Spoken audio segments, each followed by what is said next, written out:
maa ngi félicité wu ci 2 projets de loi yi nga xam ne moom la gouvernement bi indi di wax ne dina bokk ci député yi ko voté pour 2 ou 3 raisons bi ci njëkk mooy ñu bëri wax nañ ko nous voulons être des députés du peuple loolu du ay wax ay jëf la war a doon donc lépp loo xam ne gouvernement bi nga xam ne sénégalais yi ñoo ko fal indi na ko mu méngoog bëgg-bëggu askan wi mu méngoog suñu gis-gis dañ ko war a voté moo tax ma yaakaar ne projet bi war nañ ko voté parce que c'est un engagement boo xam ne le président et son équipe nee nañ bu ñu leen ci jàppalee dina am njeexital ci sénégalais yi donc loolu bokk na ci ndax ma koy voté yaakaar ne 77 milliards yi effectivement mën na dimbali Sénégal ci lu bari ci li ñu lim dans beaucoup de secteurs muy ndox muy courant muy santé ak éducation di wax ne effectivement am na lu manque ci secteur yooyu waaye am na lu bari luñ ci def moi je suis acteur territorial depuis plusieurs années xam naa li gouvernement bu Abdoulaye Wade def ci wàllu monde rural mais ce que le président Macky Sall a fait avec le PUDC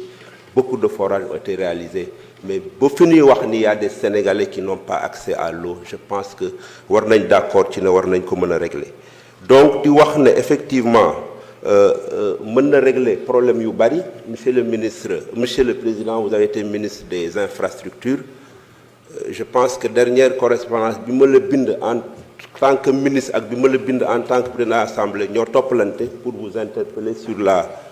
réhabilitation de la route départementale qui relie la nationale 2 aux carrières de Diack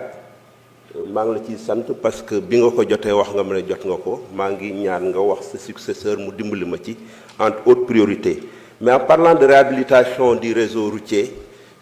je pense que on a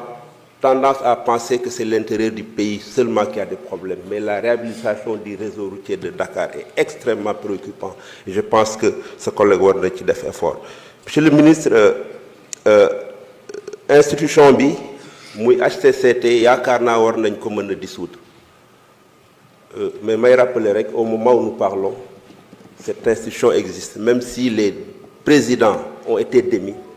il y a des conseillers qui sont là-bas et des travailleurs je pense que arriérés de salaire yi ñu leen amel war nañ leen ko fay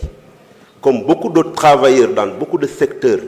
l'honorable député Guy Marius Sagna wax na ko le FERA 8 mois d'arriérés de salaire c'est des Sénégalais qui ont été recrutés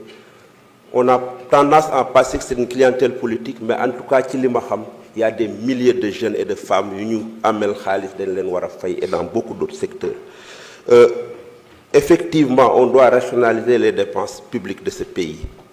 et je pense que la suppression de ces 2 instituts concourt à rationaliser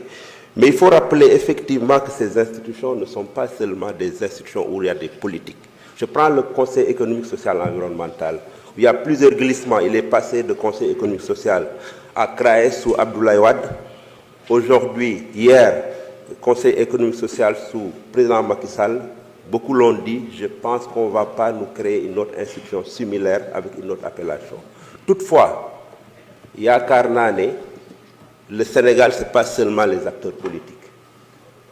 si nous voulons développer ce pays et régler la question de l'employabilité nous devons avoir un secteur public très fort